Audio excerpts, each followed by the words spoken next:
1. Welcome back to 12 Rounds of Adrenaline with Tony the Tiger Lopez, where we do a little bit of this and a little bit of that. Make sure you subscribe, like, and comment on this before it's over.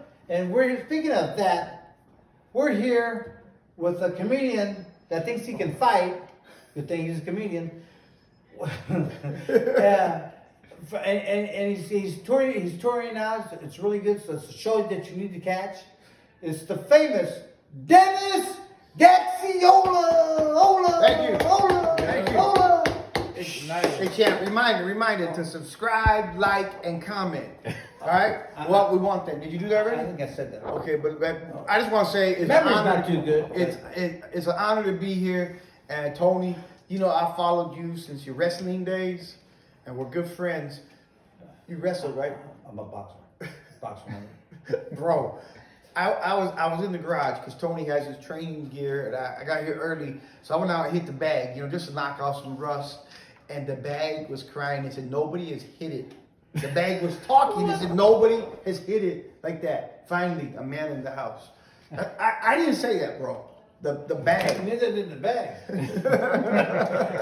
Well, I remember I saw you hit that bag. I was like, what the hell is he Tony doing? asked me, was I statewide? He said, you statewide? I'm like, no, I'm in one city. I'm nationwide, bro. Nation, state, city, neighborhood. No. Yeah, okay.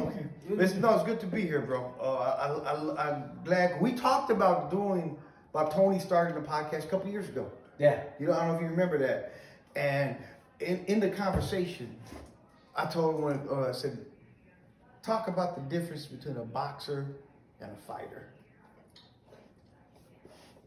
I don't know the difference because I'm a fighter. No, I do. Okay, watch this. Good question. Here's and a lot of people really don't know. Some do, some don't. Here's the difference between a boxer and a fighter. I'll put it in layman's terms so everybody can understand it. Mike Tyson, a fighter. Sugar Ray Leonard, Muhammad Ali are boxers. Boxers box because they can't fight. Fighters fight because you can't box. Every once in a while, you'll get a fighter that can do both. Those are dangerous fighters. And I'm not one of them. I can fight, but I can't box. But no, and that's the truth about boxers and fighters. And let me tell you something.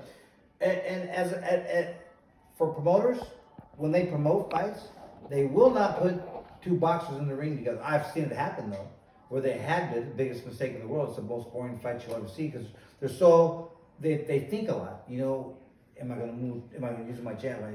Jab, right hand, hook. What they think about what they're going to throw. Especially Olympic boxers. Oh yeah, I mean, you get two of those boxers in the ring same time. It's the boringest fight in the world.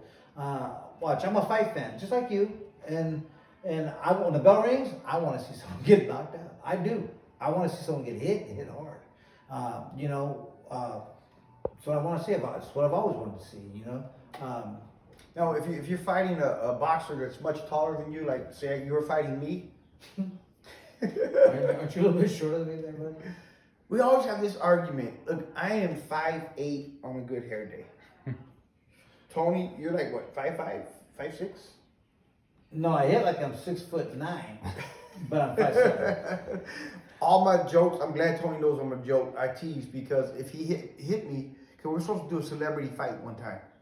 And I said, but you got to pull the punches. He said, no, people aren't going to pay to see me not hit you. I'm going to hit you for real. So I canceled. I said, this fool hit me for real. No, you know what? Here's what it is. I do a lot of celebrity stuff with boxing stuff, and I do all kinds of celebrity stuff. You know, raise money for kids. And the celebrity. Remember Carlos Palomino from the '70s? He's a 147-pound champion of the world and for a long time. Very good fighter. And you know, he's way older than I am. And one day we were at the Battle of the Badges in the LA area somewhere by Mexico, somewhere Calexico or something like that. I don't remember where we were at. But we're out there and we were going to do an exhibition. So his wife was there ringside, and you know, I had my wife with me, and so we're all just going to do it. But we have it. We don't choreograph it, but we just say, hey man, look, we're gonna make it look good, just like a sparring match. Like some sparrings look real good. You know, that's how we're gonna do it. Which is basically go out there and spar. He says, okay. And so basically, if you get hit if you get hit hard one time, oh well, it happens. You know, don't cry about it. And so we get out there and we're just goofing off. And dude, I'm hitting about this hard, but I guess we're doing a really good job because this whole place is erupting. It's like it was like 1988 all over again, dude. It was unreal. And so and we're in the ring. They're screaming so much, people aren't really paying attention. They're just screaming and it's going crazy. And we're in the ring. And so I think the second round, I told them to hit me with something to drop me. And I went down. And people went nuts. We got back. By the time the third round was over, his wife was in the corner crying. She thought it was real. she was seriously crying. And everybody's going, oh my God. Like, I'm going, dude. You know, once we got back to the gym, I'm like, man, we hit about that hard. I mean, no one got hurt. No one even tried. But it must have looked really good because the people were going nuts. I think I lost that fight. But, you know, thanks to Carl Palomino, I mean, because he did a really good job. It was actually really cool. And I would do it again. But with you, I'll just knock you out in it early. You know? I mean, but because I like you. Any lawyers online to defend me in this? No, bro. I'm proud to call you a friend. I remember watching. You know what? My dad was a fighter. He put on gloves, but he was a fighter. You know, he was a street fighter, and he loved watching you fight. That was his style of fighting. You know, just take one to give one. You know. Yeah, but you know what? I'm here to talk about you. Okay. When did you watch this? How do we even meet? So I met Tony when you were inducted into the Hall of Fame. Oh, really? They hired me as the comic to roast. Oh, yeah. So this was my introduction to Tony. I said, Tony, I love how you wear out your opponents using your face. Their hands are exhausted. And he laughed because he has a good sense of humor. Everybody laughed. And then we became friends. And yeah, so that was that. But you know, it's been kind of cool. It's been kind of fun. Yeah. And I learned a lot from you. You know, because it's funny because once you get someone from out of their realm and you meet the real person, I mean, it's crazy because I meet a lot of people and it's always different. Like when you get the person out of the room, like if I was in a ring, I'd be in a different. Even if it was 3 weeks out from the fight, my whole aura is different. My whole realm is different, and my personality is different. Everything I do is different. So when you get me out of the realm or get you out of the realm of when you're on stage, right? It's kind of cool. It's kind of cool to see. It's kind of cool to watch. You know? We've taken the wives out, sat down, had dinner, we laugh, have a good time. But it's you know, yeah, you see the real person. But when Tony turns on that fight face, you give that. The first time I took a picture with him, I said like that, and he gave the fight face. Yeah. I had to get rid of those underwear. So what you got shows coming up? Yeah, it was crazy is because the comedy special went viral. I'm busier than ever. I thought I was like comedy was coming to an end, you know, because the comedy clubs, when you start, the audience is 21 and older. You know, at 21 to 30-year-olds, they go to the comedy clubs all the time. Well, you fast forward 30 years later, you're 50. The comedy club crowd is still 21 to 30. Yeah. It's the new generation. So I thought comedy was done, but now it's mostly corporate shows and churches. I stay busier than ever, and people appreciate the clean comedy because you know you can see something funny I do, you can show it to your grandma, you can show it to your kids, and it's still relevant. You know, just talking about life. Right. Now you did a lot of tours with like the Latin Kings of Comedy and what other people have you done shows with? Still working with the Latin Kings of Comedy. I was on the tour and now I'm helping produce it and on it still. But Gabriel Iglesias, Fluffy, I've known him since he started out and proud to call him a friend. Pretty much the who's who of all the, you know, the black comedians. That's where I started out, in the black comedy rooms. Oh, is that right? Yeah, and they put me on TV first. You know, I was on BET 9 times. Now, what was that? Weren't you touring with them? What was that tour called? Weren't you touring with the black comedians? What was that? I don't remember the name of that tour, but I remember you touring with the black, not Black Kings of Comedy. What was that thing called? I don't remember what they were called. It was I don't know, bro. 5, 6, 7 years ago. Yeah. We're both showing our age. Yeah, sometimes I forget I'm married. No, it's a joke, wife. I'm gonna tell. So yeah, so you know, well, one time, watch this. What was that in Vegas? Was that in Vegas? Were you with Fluffy, right? Yeah, we were gaming. Okay, I'm just gonna say it because it's true. Well, he opens up for Fluffy, right? And you know, he takes me in the back and introduces me to Fluffy, and I was like, oh, that Kid Ken story. It was cool, you know. And then so I'm thinking, okay, cool. So we go out to watch my man here get on the stage and do his thing. And so Dennis is over, and dude, I'm not just BSing you because you're here, but he was funny. Dude, you were funny. And I was even telling Kathy, I'm going, man, this dude is hella funny that night. You were hella funny. I'm funny every night, bro. No, that night you were No, hella funny. that night was fire, yeah. And so Fluffy gets on stage, and he's not that funny. You know, even the crowd was kind of real monotone that night. With you, they weren't, but with him, and I'm surprised going.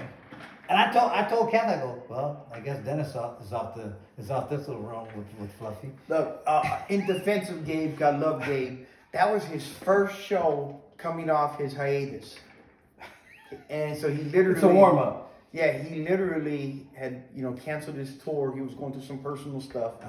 And when I let him know, bro, I'm here for you. You know, I've known you since you started. I've never treated him different. From when he started out doing comedy to him being, arguably one of the top 5 comedians in the world now. As far as, he does arenas. He doesn't do theater. He does arenas. So when I told him, I never treat you different. Let me know if you need anything. He literally said, meet me in Vegas. So I flew out to Vegas and, did the shows with him. But he was in the middle of, going through a breakup. He was in a bad spot emotionally. Yeah. But he went back on stage and, he's a great storyteller. He says that, goes, I'm not a comedian, I'm a storyteller. Is that right? Yeah. But he's one of the all-time greats as far as I'm concerned. So let me ask you something. How many times did you tour out with him after that? I did like 3 months with him doing arenas, and then he wanted me to go to Europe. And I'm like, dude, I'm a family man. I don't mind going away for a weekend. I'm not going to Europe for 6 weeks. Oh, so you had John again? Yeah. Oh, okay. Oh, that's cool then. All right. He doesn't trip. Most of the great ones will want. Jamie Foxx pulled my coat one time because I had a bad set in front of him. On a Friday night, I bombed. I was just off. Well, when people pay $75 in a comedy club to see a celebrity, I don't care who you are as the opener, you're going to have a hard time. Yeah. But in between shows, Jamie pulled me aside and he was like, don't ever do that again. And I was like, what? He goes, you went soft on them for me. Don't do that. I booked you so I could work. So like guys like at Jamie's level and Gabriel's level, they want the heat in front of them so they can... Fires them up. Fires them up. I get that. Yeah. There's other comics that will remain nameless. They've pulled my coat and be like, yo, man, pull back. Oh, really? Yeah. Because being that I don't use profanity and I don't do it in vulgarity, it's just pure comedy. Yeah. If you've been laughing for 15, 20 minutes with me, the person who comes out next better bring it. Yeah, he's got. I've had guys that are lower level that try to follow me, and they're coming up just cussing to cuss. The audience turns on them because they just saw, 15, 20 minutes of just good, wholesome laughter, people clapping, having a good time, and all of a sudden you take them back to the gutter. So, guys like Gabe, they can follow anybody. Yeah. So, that's pretty good, man. Yeah. Now, was it your father? The father did boxing, right? Yes. Did you follow? You didn't follow in his footsteps at all? I thought I would, but then I joined the Air Force, and then when I was in the Air Force, I was training for the Air Force boxing team. And my first spar match, dude hit me so hard. He hit me on this side, and it hurt over here. And I was like, yeah, this is not for me. That's when you retired. That was my retirement. My first sparring session, I was like, okay, I know how to throw hands. I don't need to use them. I'm a lover, Yeah. That's the whole. That's another show. But so now, where are you playing now? Are you local? You are out of Sac, Cali? What you No, doing? I live in the Bay Area, but I'm all over the place right now. It's a trip busier than ever. Next Saturday, I'll be in San Francisco, Pier 35. They're doing Malo, Aki Star, Martin Cantu, myself, lowrider show. It's called Hope California. It's just a real positive event. Friday I'll be. That's Saturday the what? April 1st. Oh, okay. It's April Fool. April Fools. Right And there you- in San and you ain't Francisco. kidding. No, I'm not Okay, kidding. all right. The 31st, I'm in Modesto doing a fundraiser for this group of mimes. I can't make it up. They booked me to do a fundraiser for mimes. That's no. But And where's that at? Modesto at this church. I don't have the address, but it's a group. It's kids. Uh-huh. Oh, So okay. it's kids. It's not Okay. old people. Yeah. But I love doing charity work. Yeah. It's not always about the money, but I bounce all over. And then the week after that, I think I'm in Florida. Then What part of Minnesota. Florida are you going to? It's a military event. Oh, really? Yeah, over at Herbert Field. So I'm retired Air Force, so doing military shows is a big passion of mine. Right on. Yeah, bro. Thank you for your service, homie. I appreciate You that. all right? Bro. Yeah. There's a. How come you starting to look like Joe Pesci? The older you get. Oh no, you didn't. Really? I'm not young Joe Pesci. You want to go there? Wait, didn't you say he wasn't a fighter? This might be a quick interview. Funny how? Okay, so let me ask you this. I got some questions for you. Then you kind of look a little bit like Joe Pesci at a certain angle. Who? You talking about me or you? do I look like Joe? Do I look like Joe Pesci? Funny how? No. You think I'm a clown? Yeah, that one. Don't make you laugh. Okay, so watch this. Okay. Okay, so now what? At this point in time in your career, did you do what you wanted to do in that career? Or wait, Yes. So, okay, but have you? I feel like I'm just getting started, bro. For real? 30 years in, I feel like I'm just getting started. Like Really? I know my voice, but we're real excited because we are at the finish line of funding a movie I wrote called American Mijo, and we're gonna have it's a Latino version of Fridays, basically. It's just good fun.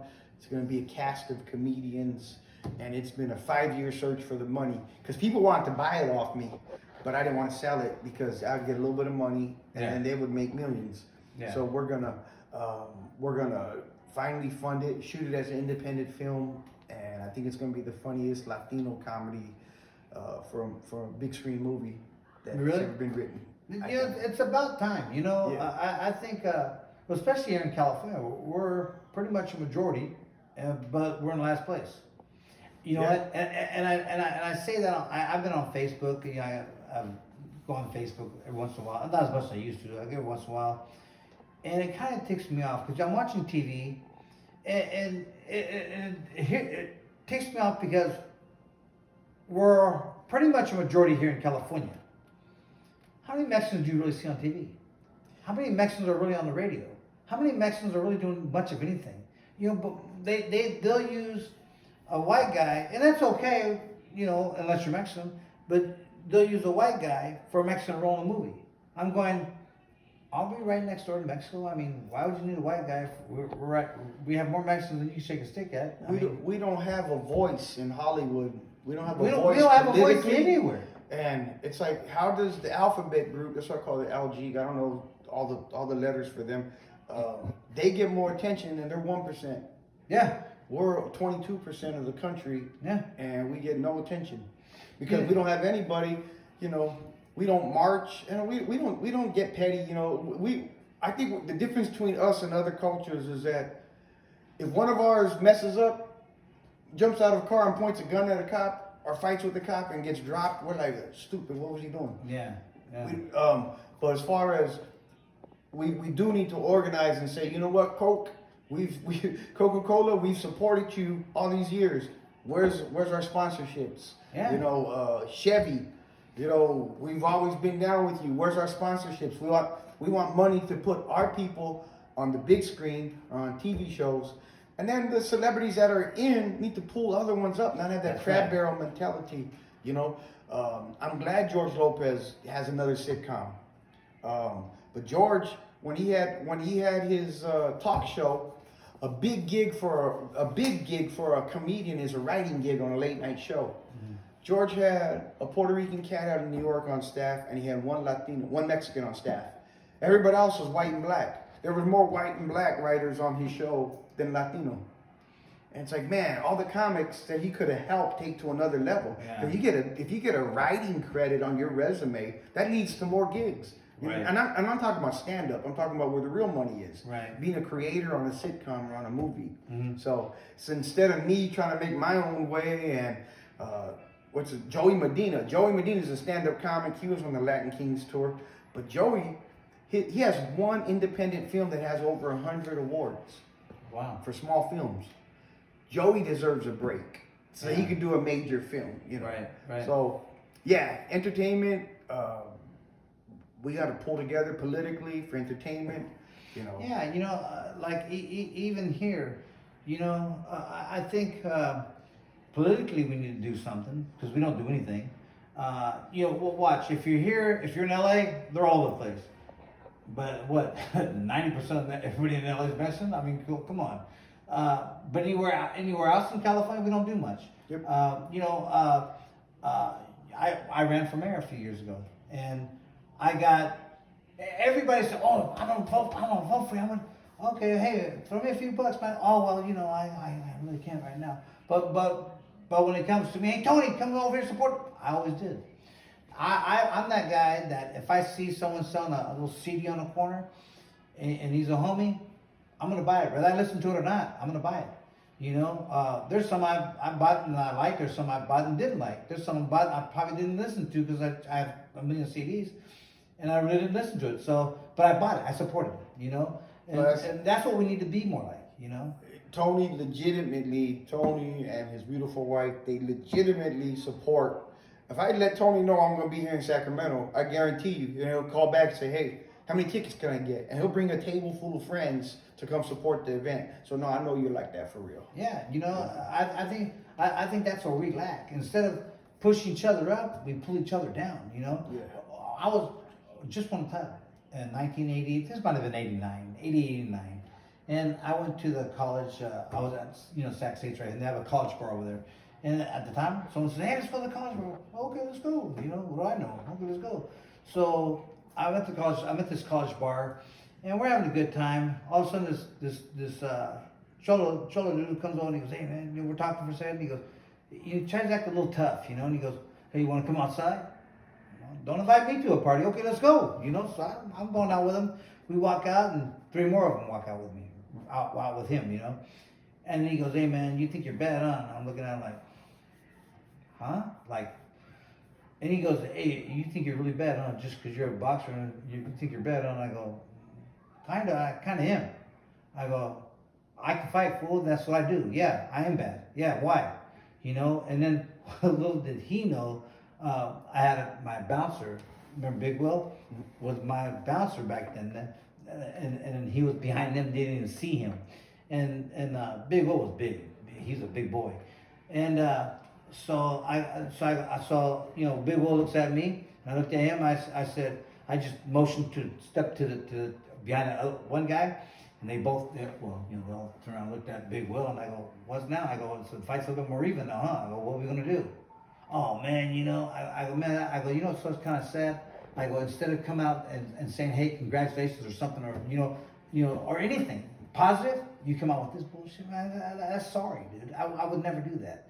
You know, instead of raising your people up, you try to bring them down. It's kind of sad. Proud, not only being Latino, but you always represented Sacramento. Yeah, you know, you never, you know. So yeah, that's my thing was when I was fighting, win, lose or draw. Watch, I'm telling you, win, lose or draw. Rather you paid $1, you got in free. You paid $200 for a front row seat. Hey man, to me that was big money. Your time is money. You know, so every time I step in that ring, you know, you always try to win. But you know, I did it because you paid money. You came to see a fight, so guess what I'm gonna do? We're gonna fight. You know, that was my whole take on it. You know, today fighters are making so much money that they watch. If you're a fighter and you're fighting for a world title, dude, win, lose or draw, guess what? You're a millionaire. So how hard are you really going to train? Yeah. You know, no matter what happens, you're a millionaire. You know, but watch this. Back in my day, my first world title fight, I made $30,000, which was okay money back then. It wasn't big money, but it was okay money back then. You know, over time it went up, but I mean, my first fight. Today they're making millions, and they're fighting for a lot less. They're fighting with less desire and more desire for money. Yep. That's the problem. That's why you see guys coming like from Russia that are good boxers now, because they're poor. Russia's economy's jacked up, so those guys are poor. So they're a shot at changing their life with that kind of money, but once you get that taste, it's a different game. Yeah, and it's kind of sad. Now, being a comedian, have you seen that in your limelight of what you do? Like, have you seen a comedian come up and just get too big to where he just doesn't really well? Some of the guys get like that, but I remember doing shows with Damon Wayans, and I asked him about Eddie Murphy. I said, "You think Eddie Murphy will do another special?" This was back, like in the '90s. I asked him that, you know. He said, "No, Eddie's a great entertainer." He said he was never a stand-up. He goes, he did stand-up comedy, but Eddie was a great entertainer. Yeah. And Damon was going through a divorce because stand-up comedy was in his blood. He was a true stand-up comic, was always going to do stand-up comedy until you die, because you got to be able to have that mic and make people laugh. You get a high off that. And when he broke it down like that, Eddie, after his 2 specials, he never went back and did stand-up comedy. Me, I'll do stand-up comedy till I die. That's who I am. You know, will I travel as much? No, but it'll never be just about, well, I got enough money. Right. You know, it'll be it's an adrenaline blast watching people. You're like a puppet master over an audience. Yeah. And I could talk, and 30 years of experience, I can be okay without laughter as I'm telling a story. But I know that in about 10 seconds, when I get to the punchline, I'm gonna pull the string and everybody's gonna laugh. Yeah. But that takes years of experience. You know. Hecklers. I destroy them. I own hecklers. As long as they get it that when I rip you, shut up. Yeah. But there's guys that want to, you know, they want to take it too far and want to fight. Yeah. You know, but usually I'm the likable guy on stage. So if somebody wants to fight me, the audience is going to turn on them. You know, so I don't miss nightclubs. I thought I would really miss it. But the last time I did a nightclub was in Tommy T's in the Bay Area. And they had a birthday party going on during the show. And the audience, the people started arguing. The staff is working with the club, they're trying to shut the people up. They're all going at it. Now the audience is facing the fight. They're not facing me. Yeah. And in the back of my mind, I'm like, why am I here? Right. It was not fun. Yeah. But all of a sudden, I start singing "Oh Happy Day." I have a horrible singing voice, but I start singing "Oh Happy Day." Now the audience was mostly black. They turned around. They start singing with me. It was like having a big choir. Nice. It changed the mood in the room, but it brought everybody back. Okay, now they're looking, 'cause it's a long room. Long rooms are the worst to perform in. Because something happens back there, everybody's turning, looking away from the stage. Yeah. Everybody turned back to me. I won the audience over. Everybody was afterwards like, "Oh man, that was great how you brought us all back." I was like, man, I don't miss going into a place that don't be disrespectful and not pay attention, you know. So You just brought something up, and I forgot this about him. But you can sing a little bit, huh? a little bit, I can carry it. No, I got this much range. If the song is right there, Yeah. but if it goes low or higher, I'm in trouble. No, because one time, what did you sing? He sang a song, and I'm always kidding him, right? I'm always telling Tommy he sounds really bad, this, that, but you sounded pretty decent. I was like, that was a fool can Christmas sing. song. What that, song? That was the bells of Christmas. Sing it. Yeah, I gotta have the music. Look. No, I ain't gonna sing. I don't know how that song goes. Bro, I'm not singing that song. What can you sing right now? No, I can't. I'm not putting you on the spot, am I? I really, my throat's really, Oh, really you're bad. you're Dennis. Bro, yeah, Gaxiola, bro. You want me to tell jokes? I'll tell jokes. I'm not singing in public, bro. No, but dude, I did you it, can but sing, you man. don't understand. What? See, so I was at home by myself, right? And I practiced like 20 times to get that song, and then I went live. So it looked like I was doing really good, but that was like 20 takes. You had me sing right now, people be like, Tony's tone deaf, because they have me singing. Man, are you serious? No, I'd rather fight you than sing in public. At least if I fight you, I have a chance. No, you have no. Hey, you guys want to see this? Can you call 911? Get an ambulance ready for me. he'll be in the back of that car ASAP. No. So what's your next big? Oh, you got Stockton coming up, right? Stockton. Then April 22nd. It's not the Latin Kings of Comedy, but most of the guys from the Latin Kings of Comedy will be in Stockton at the arena April 22nd. You guys got to come. Get you guys some tickets. You gonna supply the bulletproof vest too, or? That's why I want you there. So, hey, I'm at Laughs Unlimited, right? Laughs Unlimited, and this guy is heckling, right? And I light him up, and then he says something to me real disrespectful, and now I'm getting mad. I don't know if you even remember this, but he says something to Tony. He doesn't realize Tony's my boy, so he says that, yeah, but he was threatening me. And Tony was like, go ahead, keep going, Dennis. I got your back. That dude shut up so quick when he realized that Tony was with me, that, that they were my guests, and that Tony let him know, yeah, I'm with him. So, yeah. Well, here's what it really is.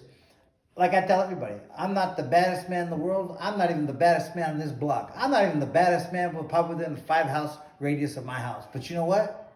I'm that guy that won't quit. I'm that guy I will keep fighting until I win. And if you get tired, if you're not ready to fight for 15, 20 minutes, I'm kicking your ass because I will. And that's really what I bounty hunt. 15, 20 minutes? Oh, yeah, I can still fight. Oh, you're not in that shape. Oh, no, yeah. I still work out every day.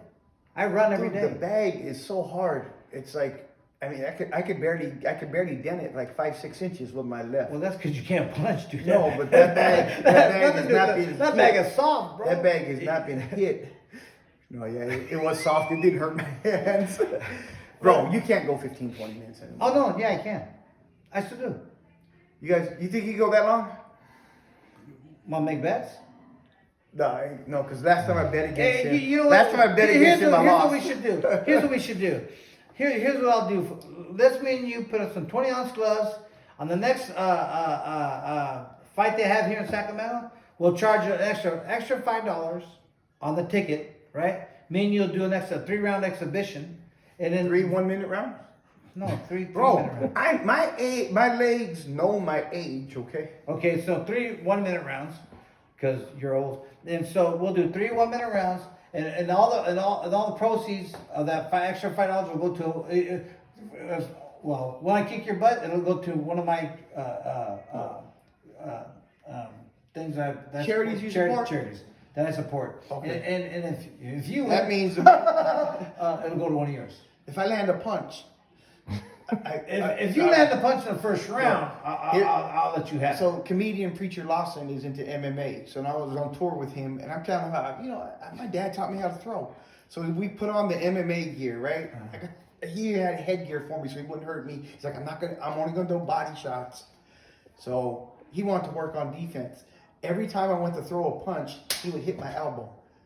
I never felt more defenseless in my life. I couldn't get a punch, but he's 27 years old. Yeah. 20, well, you're not 27. You're like 65, 68. Bro, you are older than me. Don't forget that. I am? Yes, you just had what birthday? 60. That's 5 less. That's 5 less than you. So I'm much younger than him. I'm like, what is it? 10 months younger? Oh, damn, I was gonna say 10 years. You're younger? Bro, I'm younger than you. Damn, bro. I thought boxing was tough. Comedian life has got to be a lot tougher. You're a lot older than me, brother. I'm just saying. Tony, well, you can have, but real. this myth of you going 15, 20 minutes, bro. No, for real. But you know why? Because boxing in today's world is not like yesterday. Boxers today, they're different. I don't know, they're just different. They weren't still 12 rounds or 15 rounds when you were at your. I was the first 15-round fight for the state of California. It was still 15, but California superseded that rule and made it the first 12-round fight when I fought in '88, Lockridge in '88. And so, but I can't imagine going 12 rounds.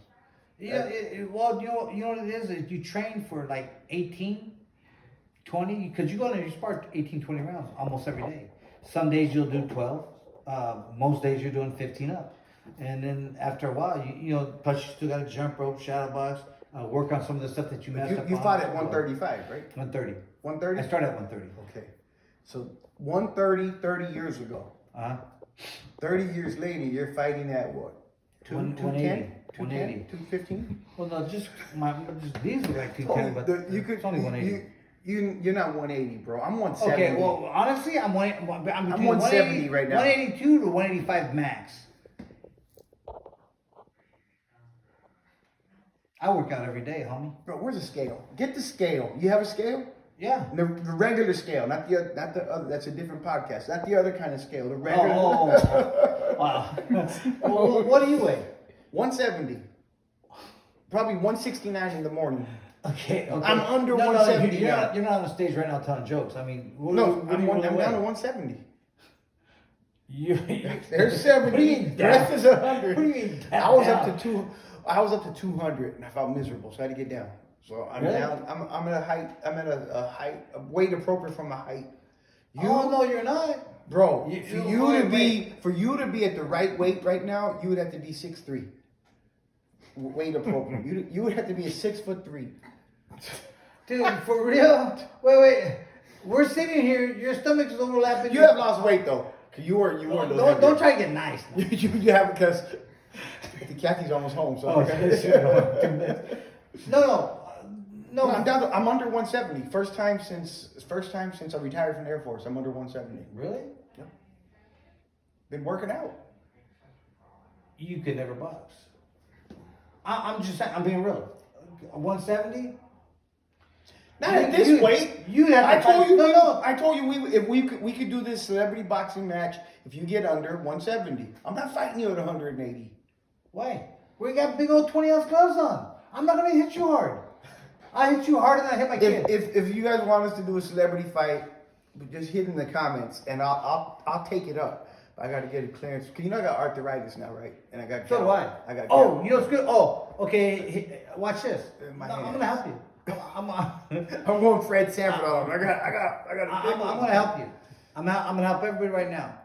If you have because I have arthritis in my elbows and my wrists, real bad. Sometimes not anymore, but you know what cures that? Not cures, but takes it away within a day or two. Pomegranate juice, real pomegranate juice.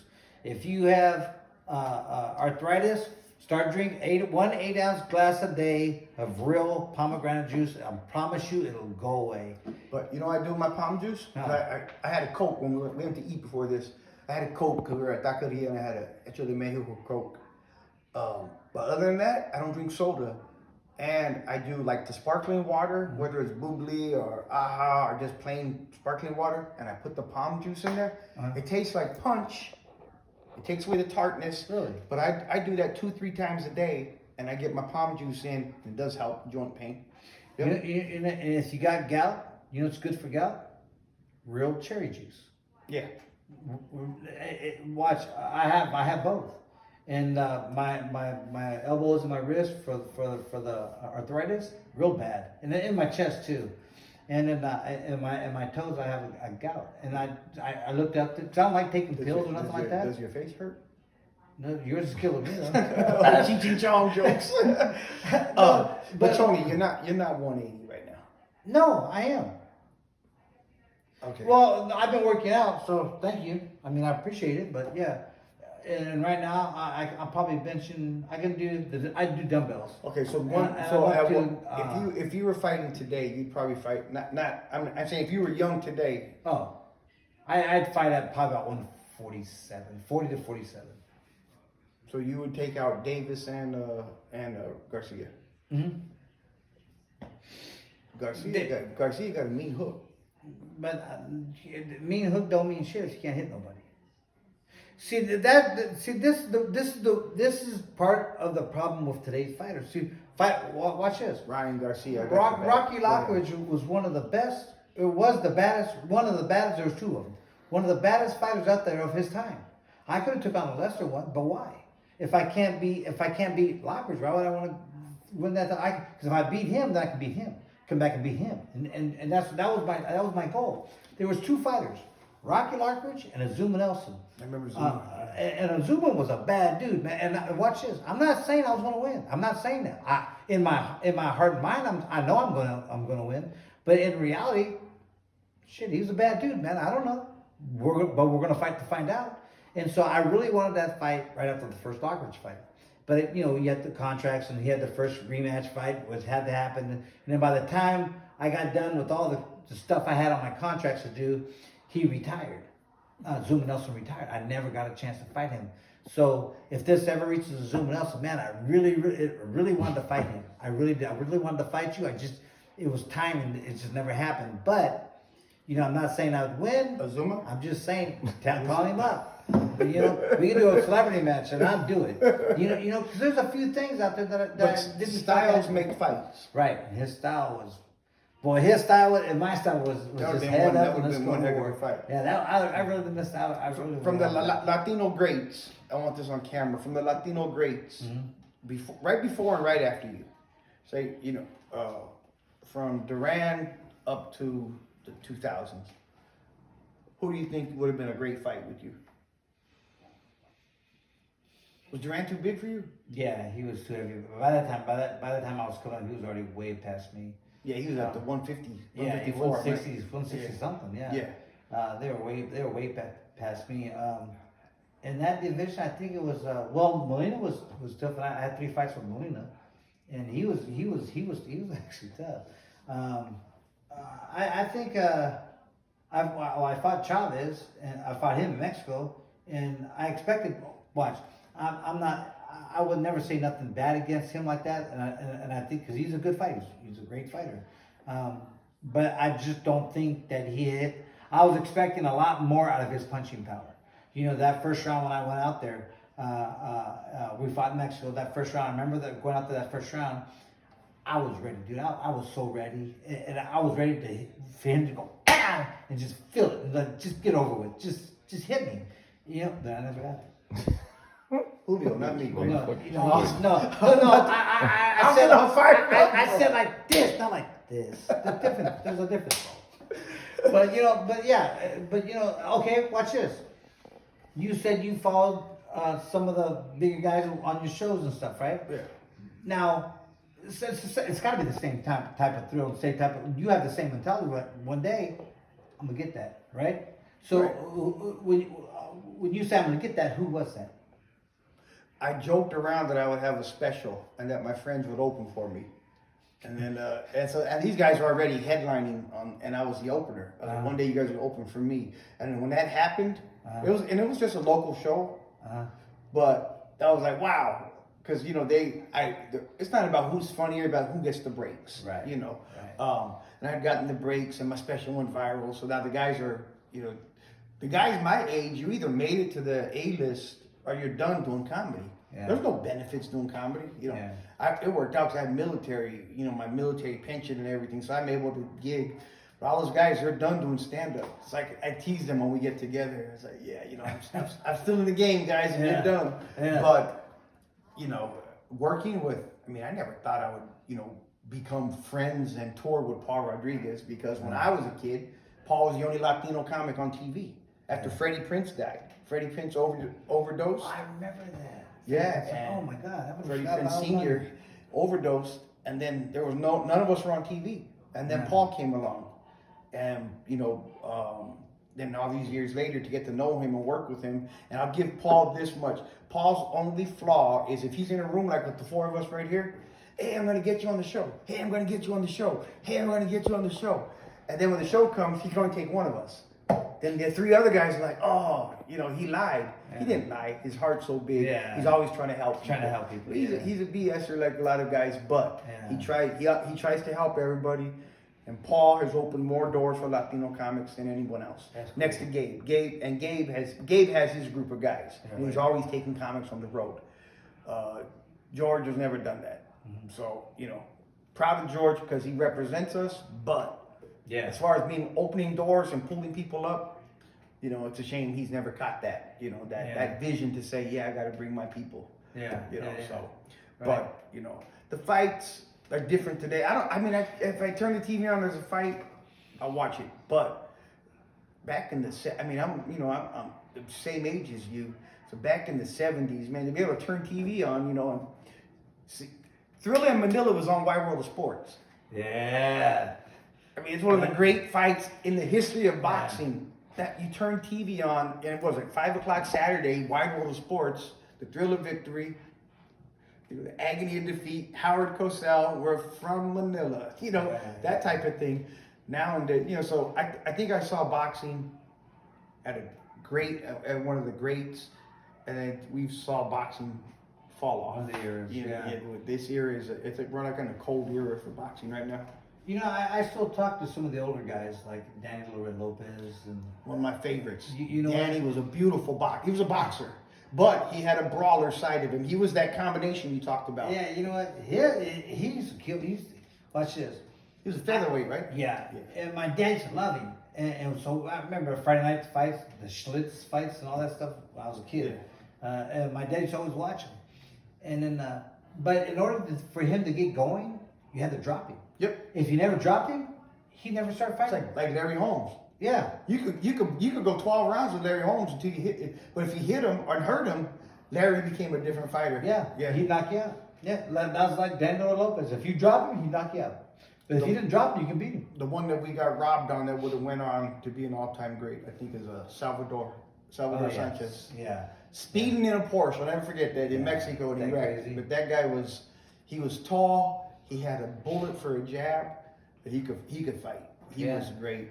But Pepino Cuevas was great until they found out you just touch his jaw and the fight was over. Well, watch this.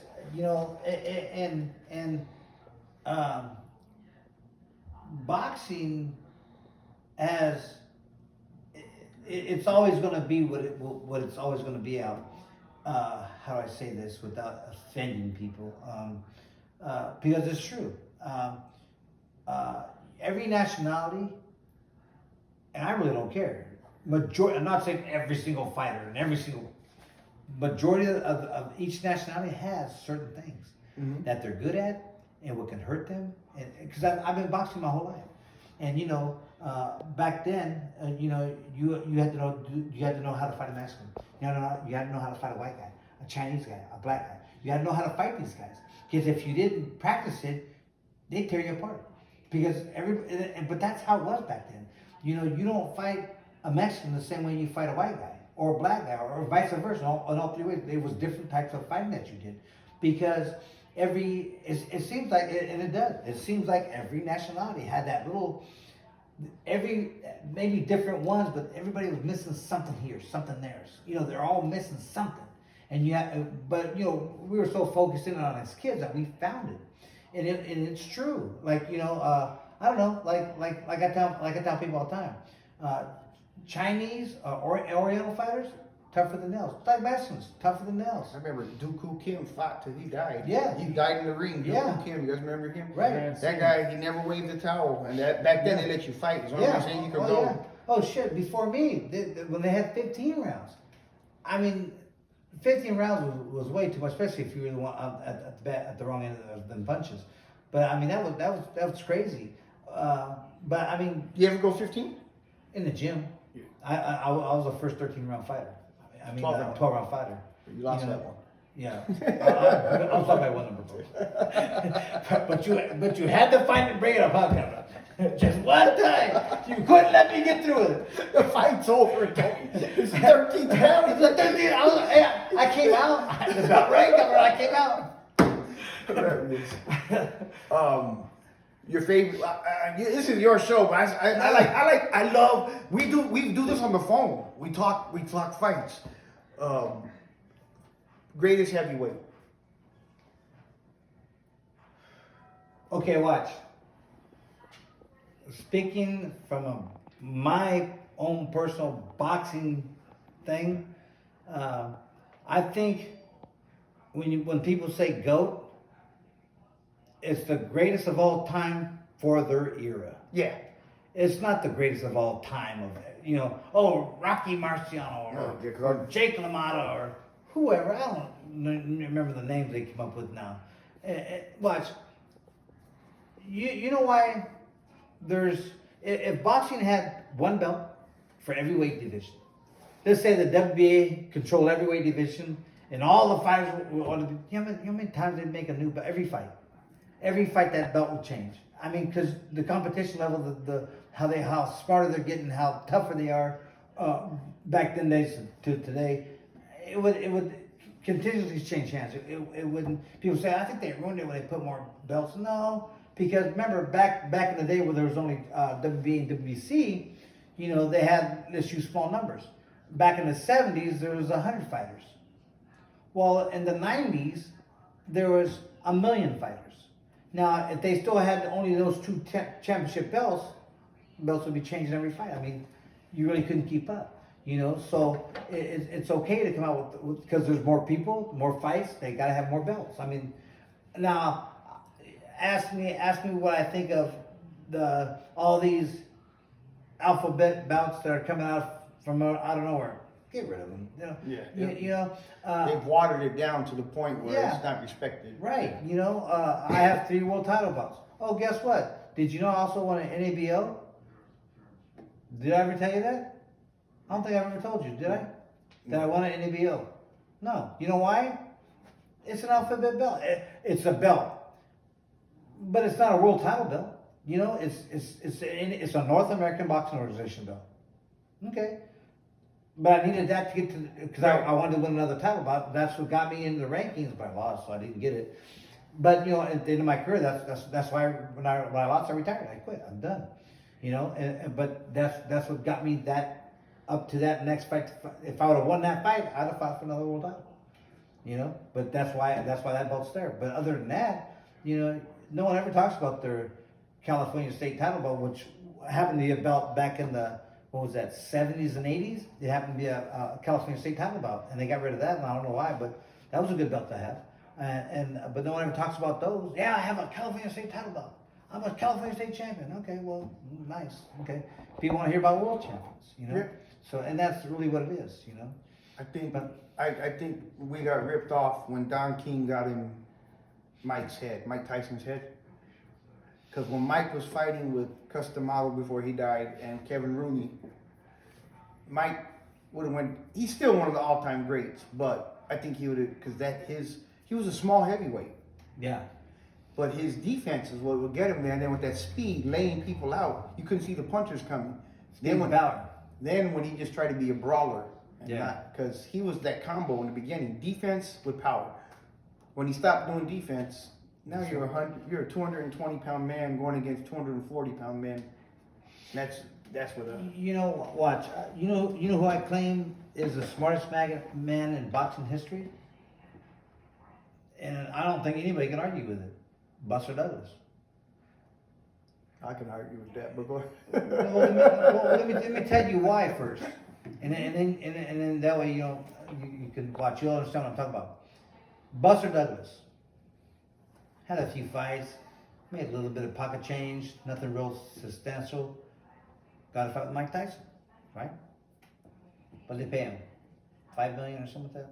I think $5 million. Man never made more than $5,000 for a purse. Now they're paying him $5 million, right? Gets in shape, the best shape of his life.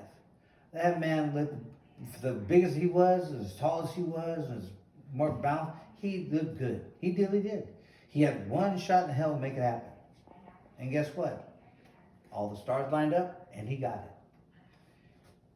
So now watch this. So then he gave Tyson a rematch, which is probably in the contract clause, right? So gave him the rematch. Got into the ring at, God knows, looked like 800 pounds, but I don't think he trained one day. I don't think he skipped a meal. I don't even think he picked up. I don't even think he went. I don't think that man. I'm serious. I don't think that man jumped in, hit a bag. I don't think he walked up to a bag and punched. I don't think he did anything. Went out, got his butt whooped, took his, because the second fight he made $30 million. So now altogether he made about $35 million. And last I heard, which was years ago, that man probably doubled and tripled his money. Smart. Okay. But watch. Right after that second fight, what'd he do? Retired. He quit. $35 million back then was a lot of, even now, is a lot of money. Doubled his money. Smartest man in boxing. Two big fights in his life. 2 done. That's smart. Now, who do you want to argue that one with?